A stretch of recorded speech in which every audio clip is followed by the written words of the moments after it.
we have a press release from Mark Rubin doing a deep dive into the process of a release date. We also got some interesting information as to what could be a release time frame, a little bit of an update. This is the first time that we've actually had more specific details addressed about the release date, what that looks like, etc., etc.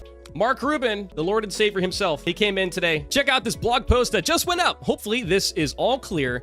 There's a lot of detail here that you wouldn't normally see. An update on the release of XDefiant from Mark Rubin. Here we go. This is the first time we've gotten like a full-on, like legit update. Like we've gotten tweets and stuff like that, but this is like a real deep dive into the process. Hello, XDefiant fans. I've got an update for you, and it's a big one. We want to explain further why we haven't given a specific date yet for our launch, and sometimes full transparency is like drinking from a fire hose. So, hope you all are thirsty. Well, bro, you know I'm thirsty. First things first, here's a detailed description of how the submission process goes, which, by the way, Mark told us recently on Twitter that he was going to be looking at providing us this deep dive. So here he is actually coming through with his with what he said. Submission is the part of the development where we give the game to the first parties, Sony, Xbox, etc., to check that the game works correctly in their environment. So basically just ensuring that the game works on the PlayStation, works on the Xbox, and actually does what it's supposed to do, right? To get to that, we have to self-test with internal QA/compliance teams to try and find any issues that might get flagged in the submission process. So they are like intentionally trying to find bugs and things like that in the game before sending it off to for submission. Once we have fixed or completed all the tasks that we want/think we need for submission, we then spend about 2 to 3 weeks prepping and validating a candidate master that we think is the final version of the game for submission. It then goes through 1 week of heavy QA and compliance testing by several Ubisoft teams. If it passes, then it goes to the first parties to be certified for release. First parties take a week to get their final report on the submission and give us a pass or not pass with a list of must fixes for the next submission. Also, to be clear, during this submission process, the QC team at Ubisoft are putting this build through the ringer, looking for functionality bugs, and another team at Ubisoft, divided up into PC, Sony, and Xbox groups, are looking for compliance bugs. This is important. These are 2 different types of bugs. Functionality means, does this gameplay feature work as intended? There is a bug where the damage from your weapon is altered after using a certain ability. This is not something the first parties will be looking for unless, of course, it prevents them from testing. So this is more like gameplay wise, right? So like, you know, you hit your trigger and it doesn't shoot. Victor, thank you for hitting the sub button on the YouTube channel. I appreciate you. This is gameplay wise, right? You hit your trigger and it doesn't shoot the gun, right? That is a gameplay problem. It's not a far. Coming in and hitting that sub button on the YouTube channel. I appreciate you. Those are on us to find. Compliance bugs are ones that relate to the systems and overall experience that the first parties expect from games on their platform. Basically, are trophies being properly tracked? Is my friends list being properly updated with game status, etc.? I'm gonna be honest with you guys. This is not at all anything that was on my mind regarding the process of approval and submission. This didn't even come close to showing up in my mind. I didn't even consider the idea of friends list, things that are like tied to the game and the platform. So this, for me personally, this is helpful.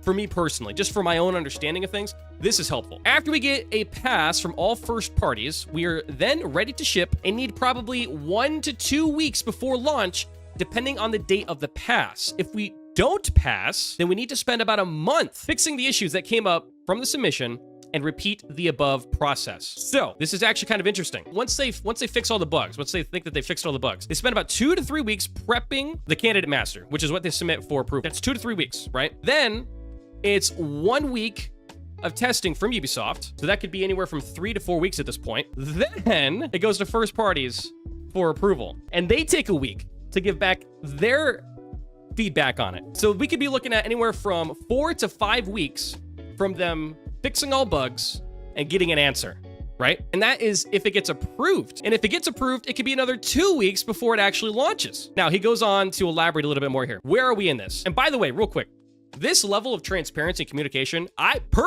never seen this from a developer, like, ever. I've never seen anything to this, like, minute detail. This is crazy. At the end of July, we started this process, and we got our first results back by mid-August. So remember when we were talking about this game, you know, maybe dropping during Gamescom, we were like, yo, we haven't heard anything. What the heck? Where's our information? Well, they had only just days prior heard back from their first submission, which was a not pass. They didn't pass approval the first time around. We realized then that we had more work related to compliance than we had anticipated. So again, compliance, talking about like, friends lists, parties, things along those lines, right? If it had passed, then we would have been able to ship at the end of August, which would have been around the time that we were having the Ludwig event, right? So we were saying maybe they could drop the game the week of the Ludwig event, and it would make sense for that to build up some hype. Well, what they're saying here is if the game had passed its first submission process, then yeah, we could have gotten the game at that time. It could have happened, but it didn't. And so we have spent the last 3 to 4 weeks fixing those issues and getting ready to do another submission. So when they keep saying that they're in the submission process, they're literally saying that they're in the process of fixing bugs, getting feedback from first parties, and working on their next submission, which he has told us multiple times, new IPs can take multiple submissions to get approved. We are currently in the Candidate Master Prep. CM, again, stands for Candidate Master, if you guys remember up here, which is, again, their final version of the game for submission, what they think is going to be the final build of the game. So they're currently working on what they believe should be their final build of the game for submission, right? We're currently in the CM prep part of that process, and we'll hopefully be submitting to first parties in a little less than 2 weeks. Okay, so today is September 11th, and he's saying that they're hoping to submit within 2 weeks. Now, remember what he said up here, first parties take a week to get their final report, right? So he's hoping that within 2 weeks, they will submit their next one, right? If that passes cleanly, then we'll be looking at a mid to end September release, right? So we'll be looking somewhere around the September 20s range, right? There is, however, a likely scenario where we get a conditional pass, meaning we have to do a day 1 patch with some final fixes to ensure compliance. So basically the game works well, it's not broken, but they need to make a couple additional changes within a day 1 patch in order for them to release. Meaning we have to do a day 1 patch with some final fixes to ensure compliance. If we do need to do a day 1 patch, then that pushes our date to early to mid-October. Early/mid-October. If they need to do a day 1 patch. If they do not need to do a day 1 patch, we could be looking at basically the end of September. If they do need to do a day 1 patch, we're looking basically around the middle of October, basically. So why no firm release date? So this is a candid take here from Mark Rubin. We were following the standard rules for game release. We would have set a date far enough in advance or enough buffer to have a confident release date. This is what games do all the time, right? They say, this game is coming out September 6th, 2024. Right? And then we have all the time where games get delayed or they come out at said time, right? However, like a lot of things with this game, we have not chosen the typical route, which is very true. Having millions of people play your game long before it's ready is not normal. Not being afraid to show an unfinished game to millions of people with all its flaws is not normal. These were real tests and not just marketing events. So when it comes to when we will release, here we go, guys. The real answer is as soon as we can. Straight up, as soon as we can. And we'll continue to update you with more info when we have it. To conclude, we set out since the concept of this game to be more transparent with our community and to listen to our players and act on their feedback, which they have. We've even shown that we will add features in the middle of development based on player requests. Map voting, which is awesome, by the way, and an S&D-like mode that is coming later. Those are two examples of this. We want this to be your game. He's talking to us. Our game. I know that's a lot of info, so thank you for the time to read it all. I know it's been quite a journey to get to this point, and I want to thank every single person that has joined us along the way. We really can't wait to go live and share our passion and love for XDefiant with everyone. Hope to see you all soon in game. There it is. This is the big deal.